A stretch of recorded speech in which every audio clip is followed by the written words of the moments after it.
Bonjour à tous et bienvenue sur la chaîne. Je suis Gabriel Fontaine et ici on parle auto sans prise de tête. Conseils pratiques, explications techniques, accessibles et réponses claires à vos questions de tous les jours. Que vous soyez débutant ou passionné, vous allez trouver ici de quoi mieux comprendre et entretenir votre voiture. Pensez à vous abonner, à laisser un petit like et restez avec moi jusqu'à la fin de la vidéo. Chaque détail peut faire la différence. Nous avons découvert aujourd'hui les émissions moyennes de CO2, dioxyde de carbone, des ventes de voitures neuves en 2019 en Espagne. Un chiffre qui s'élevait à 118 grammes par kilomètre parcouru, publié par Faconauto, l'association patronale qui intégrait les concessionnaires. Avec des données du cabinet MSI. Et ce chiffre, est-il bon ou mauvais, demandez-vous? Eh bien, chez Carwow, nous devons vous dire que c'est un chiffre inquiétant, car il représente une augmentation de 0,8% par rapport aux émissions moyennes obtenues en 2018, juste l'année précédente. Et nous disons que c'est inquiétant parce que cette année 2020, les constructeurs doivent respecter une moyenne de 95 grammes de CO2. À la fin de l'année s'ils ne veulent pas recevoir des amendes millionnaires de la part de l'Union européenne. Par conséquent, la réduction des 23 grammes d'émissions restants ne sera pas facile et deviendra un défi pour l'industrie. La baisse des ventes de diesel et de SUV, les raisons de la hausse des émissions. L'une des raisons de cette hausse des émissions de CO2, selon Faconauto, est la baisse des immatriculations de voitures diesel. Concrètement, en 2019, les ventes de voitures à moteur diesel ont chuté de 22,9%. La part de marche des voitures diesel dans les ventes en Espagne n'était donc plus que de 29%. À cet égard, il convient de rappeler que les voitures dotées d'un moteur diesel moderne figurent parmi les voitures dont les émissions de CO2 sont les plus faibles. En revanche, les voitures à essence ont les niveaux de CO2 les plus élevés. À cet égard, les ventes de voitures à essence ont augmenté de 3,7% pour atteindre une part de marche de 61%. Par conséquent, la baisse du diesel et la hausse de l'essence ont été l'une des principales raisons de l'augmentation des émissions. En outre, les ventes de voitures électrifiées ne sont pas encore aussi importantes qu'elles devraient l'être en termes de réduction des émissions de CO2.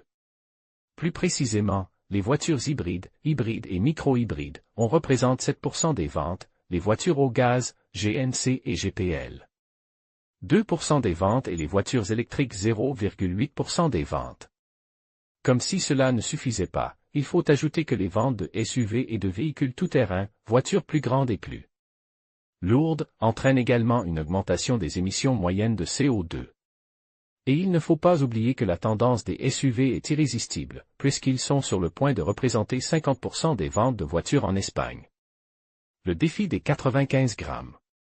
C'est pourquoi Faconauto a souligné qu'avec la configuration actuelle du marché, il sera très difficile pour le secteur d'atteindre les objectifs d'émissions imposés par l'Europe pour cette année, dans lesquels ils ne pourront pas dépasser 95 grammes de CO2 par kilomètre parcouru.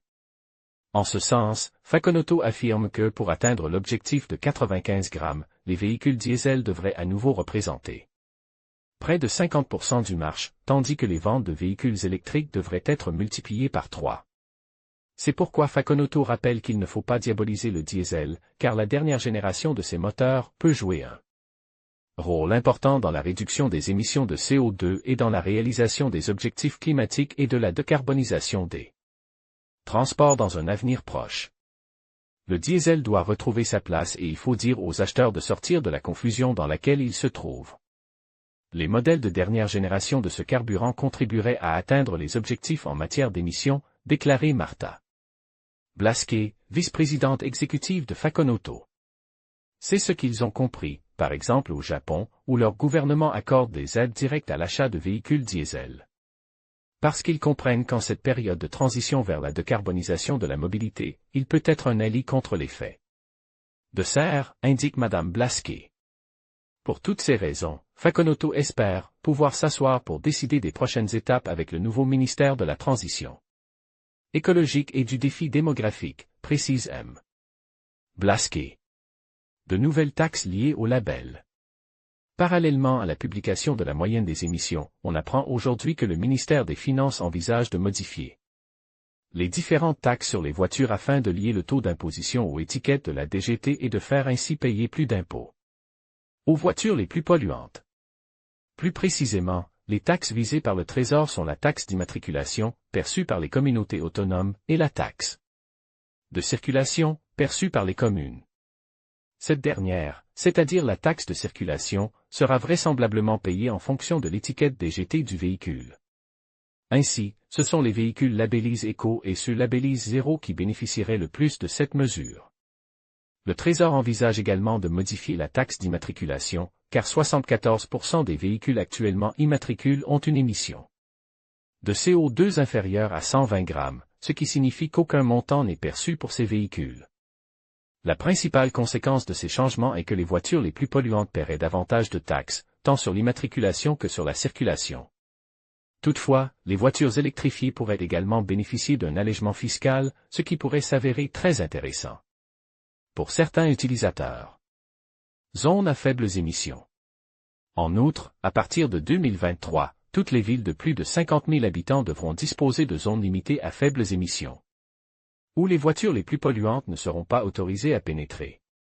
Cette mesure est déjà en place dans des villes comme Madrid, avec Madrid Central et Madrid 360, ainsi qu'à Barcelone, ou la nouvelle zone à faibles émissions est récemment entrée en vigueur et couvre principalement les périphériques de la ville. Il s'agit sans aucun doute d'une année pleine de défis pour les constructeurs, mais aussi pour les consommateurs. Nous analyserons son évolution et nous vous en parlerons dans Carwo. En conclusion, l'augmentation des émissions de dioxyde de carbone des voitures neuves s'explique par plusieurs facteurs, notamment l'essor des véhicules plus lourds, l'augmentation de la puissance des moteurs et les changements dans les normes de test. Bien que les avancées technologiques aient permis de réduire les émissions dans certains cas, la tendance générale montre que la transition vers des véhicules plus durables est encore un défi à relever. Il est essentiel de continuer à promouvoir des solutions innovantes et des politiques environnementales pour inverser cette tendance et protéger notre planète.